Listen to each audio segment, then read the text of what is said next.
Hey guys, I just wanted to share this tool with you as a personal discipleship tool, but also as a group assessment tool.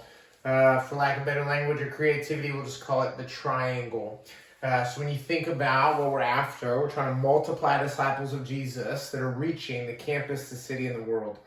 We do that by helping one another say our next yes to Jesus through enjoying God, growing together, and living on mission. Really, we see these elements demonstrated clearly in John 15, but also just throughout the life of Jesus as really broad categories to evaluate what it means to follow Jesus meaningfully.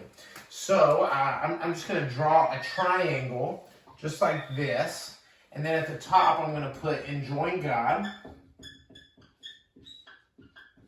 I'm going to put growing together.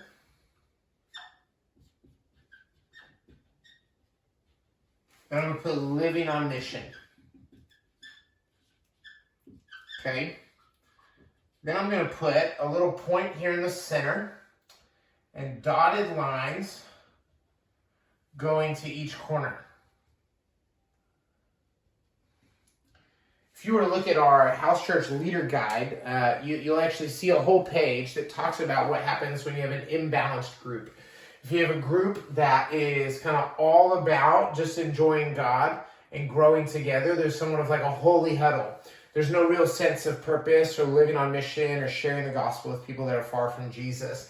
If you're all about just enjoying God and living on mission, you're kind of this like cult that's in pursuit of a mission but doesn't really care about each other. And so we want to be a well-balanced group. We also want to be well-balanced disciples. And so what you do is just ask some questions about each category and then have either yourself or the disciples that you're with or your group or like your leadership assessing your group kind of think, where are we at on a scale of 1 to 10 in the context of enjoying God? So let's practice together. So if we were to just ask about enjoying God, we'll ask a couple questions for both individual and for group assessment just so you can see both.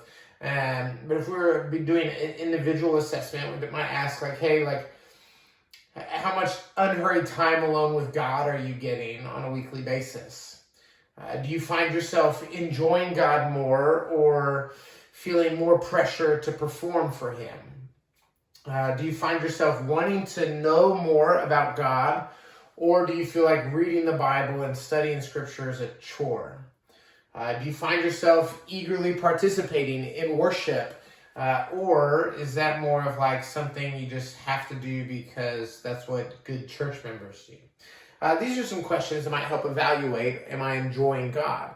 As a group, it might look like, hey, are we taking time in our group to worship, to think rightly of God and think rightly of ourselves? What does it look like for our group as a whole to take time to study the Scriptures, to practice being obedient to the Scriptures, to somewhat practice theology together as a group? When we think about then our group or our individual heart of enjoying God, there's 0 here in the center and then 10 at the top. And so a 10 would be like, man, we're crushing this. This is going awesome.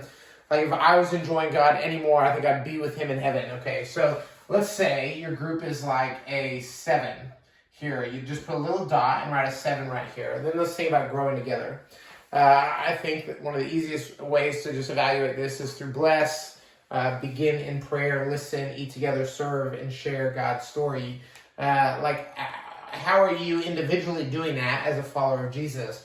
Are you blessing those that you're following Jesus with? I think that's just one of the simplest ways to really evaluate, am I loving others? Am I pursuing a life where we can grow together?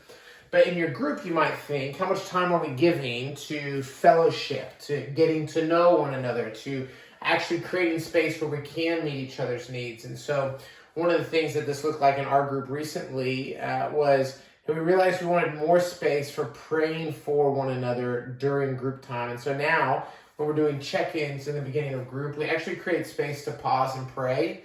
If someone shares a check-in that's like, oh man, that's super hard, let's actually pray into that together as a group. And what we've seen is that's actually helped us grow together as a house church. And so are we growing together? Are we using our gifts to serve one another? Are we helping meet one another's needs. I think we each understand what it means to grow together. And so, again, evaluating your group. And let's just think, man, maybe we've been really driving on mission and really getting into word, but our growing together has suffered. We haven't really had a game night in a long time. Let's call it like a 5, okay? Then when you think about living on mission, okay, are we sharing the gospel with people far from Jesus?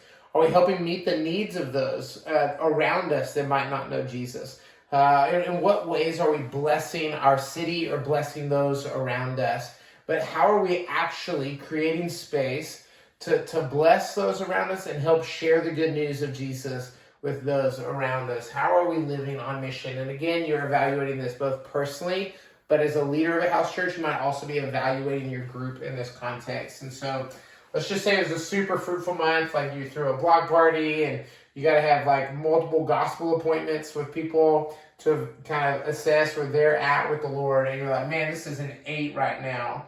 We've been living on mission and it's been awesome. Okay, so now you've got your 3 categories and you got your 3 numbers. What you're going to do now is connect these dots.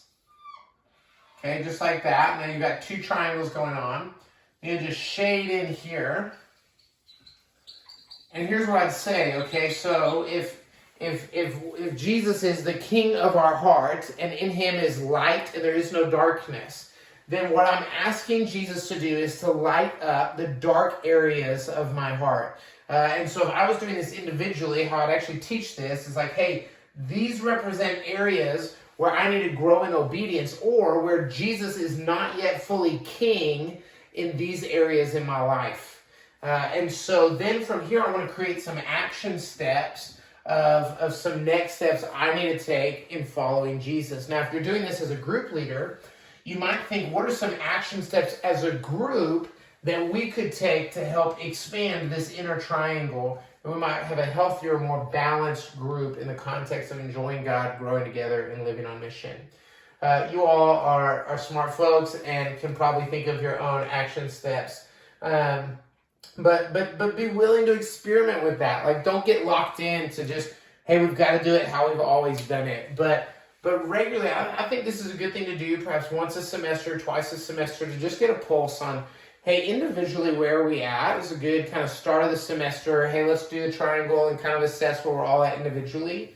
But then perhaps once or twice a semester as well to do this for your whole group with just your leadership team. So this is a triangle. I think it's a helpful tool. Hopefully it's helpful to you.